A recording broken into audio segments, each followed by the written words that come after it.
তাওহীদপন্থী আলেম দিয়ে দোয়া করাতে হবে। এক কথায় তাওহীদপন্থী, যার দুইটা জিনিস যার ভিতরে নাই। একটা হলো যার ভিতরে আকীদার ভিতরে শিরিক নাই, দুই নম্বরে যার আমলের ভিতরে বিদআত নাই। কথা কি বুঝতেছেন? যিনি দোয়া করবেন তাকে নির্ভেজাল তাওহীদপন্থী হইতে হবে, নির্ভেজাল তাওহীদপন্থী হইতে হবে, এবং তার আমলের ভিতরে কোন রকম বিদআত থাকতে পারবে না। আর আপনি মসজিদের খতিব সাহেবকে দিয়ে, ইমাম সাহেবকে দিয়ে দোয়া করান। ইমাম সাহেব তো রাতে দিনে সপ্তাহে 7 দিন 5 দিন 6 দিন শুধু তেঁতুলের গোড়ার হিসাব করে না?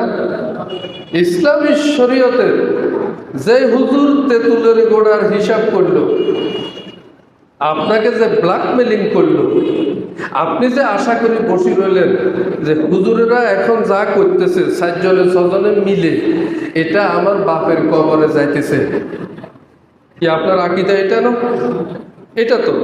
এবং হুজুরেরাও আপনাদেরকে হোপ দিছে একথা যে আপনি একটা ভালো কাজ করতেছেন, আমরা চেষ্টা করতেছি আপনার আব্বাল্লাহ কিছু করার, এটা না? এটা তো পুরাই সিটিং বাদী, পুরাই ব্ল্যাকমেলিং।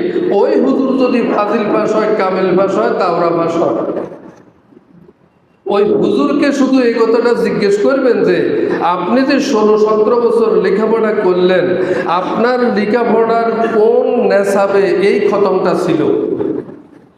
কথাটা বুঝেন না? কিরে ভাই, কথা কি বুঝতেছেন? আপনি যে এই কামিল পাস পর্যন্ত লেখাপড়া করলেন, আপনার নেশাবের কোন জামাতের কোন কিতাবের কোন অধ্যায়ে এই খতমটা ছিল?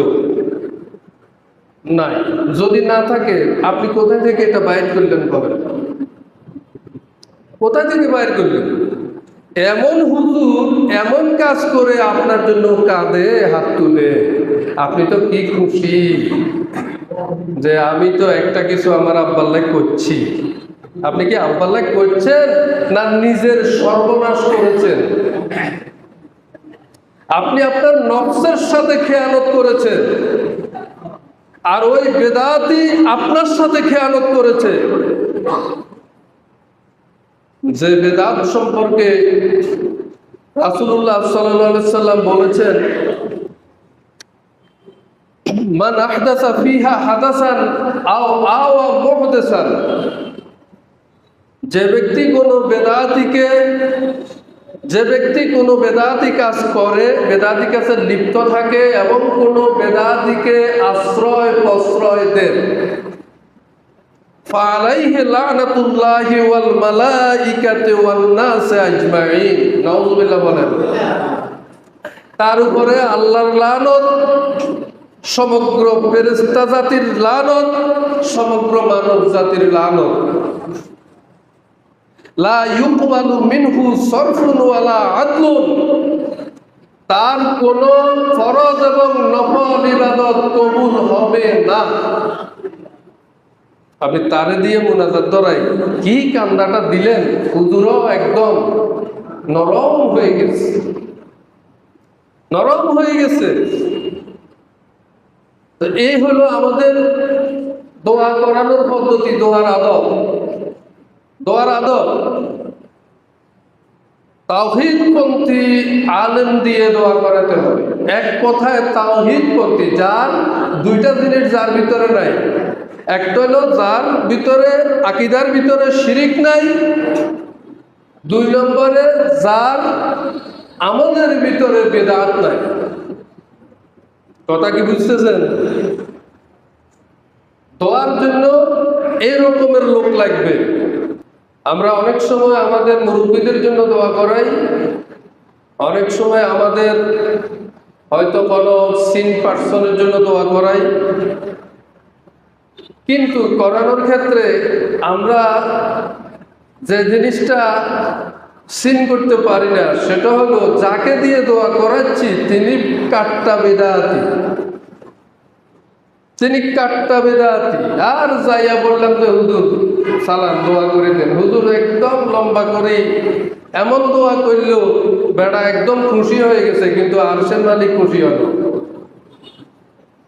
এমন দোয়া করেছে, এমন ভাষা ব্যবহার করেছে, আপনি খুশি হয়ে গেছে, কিন্তু ওই দোয়াটা আরশের মালিক খুশি হন নাই। কারণ লোকটার আমলের ভিতরে আছে বিদআত, আকীদার ভিতরে আছে শিরক। একদম তাবিজ ব্যবসায়ী, আপনি তাকে দিয়ে কিভাবে দোয়া করাইতে পারেন? তার তো শিরকের ভিতরে, তার তো আকীদার ভিতরে শিরক। এখন আপনার মসজিদের ইমাম বানায় রাখছেন তারে, সে কিন্তু তাবিজ লিখে, তাবিজের ব্যবসা করে। এই বুজুর্গরে আপনি মসজিদেরই খতিব বানায় রাখছেন। তো আমাদের সিলসিলা হলো কি, খতিব সাহেবই তো দোয়া করবে, স্বাভাবিক। দোয়াটা তো খতিব সাহেব করবে। তাবিজ ব্যবসায়ীরা আপনি বানাইলেন খতিব সাহেব, আপনার মতো হতভাগা, আর ওই সমাজের মতো হতভাগা, আর ওই মসজিদের মুসল্লিদের মতো হতভাগা মুসল্লি, ওই মসজিদ কমিটির মতো হতভাগা কমিটি আর তো নাই। তারা শিরিক বুঝে না এমন একজনকে খতিব বানাইছে। কথা বুঝেন নাই? সুতরাং যিনি দোয়া করবেন তাকে নির্ভেজাল তাওহীদপন্থী হইতে হবে, নির্ভেজাল তাওহীদপন্থী হইতে হবে। তার আকীদার ভিতরে শিরিক থাকতে পারবে না, তার আমলের ভিতরে বেদাত থাকতে পারবে না। এবার তিনি হুজুর হন, পীর সাহেব হন, আল্লাহর ওলি হন, আর কলেজের প্রফেসর হন, কোনো অসুবিধা নাই। কথাটা কি বুঝেন? দোয়া কবুলের জন্য নির্ভেজাল তাওহীদপন্থী কলেজের প্রিন্সিপাল হলে অসুবিধা নাই, আর মতো হুজুর হইতে শর্ত নাই। যদি আর ভিতরে শিরিক থাকে কোনো প্রয়োজন নাই, আমাকে দিয়ে দোয়া করানোর প্রয়োজন নাই। যদি আমার আমলের ভিতরে বেদাত থাকে, আমাকে দিয়ে দোয়া করাইন না।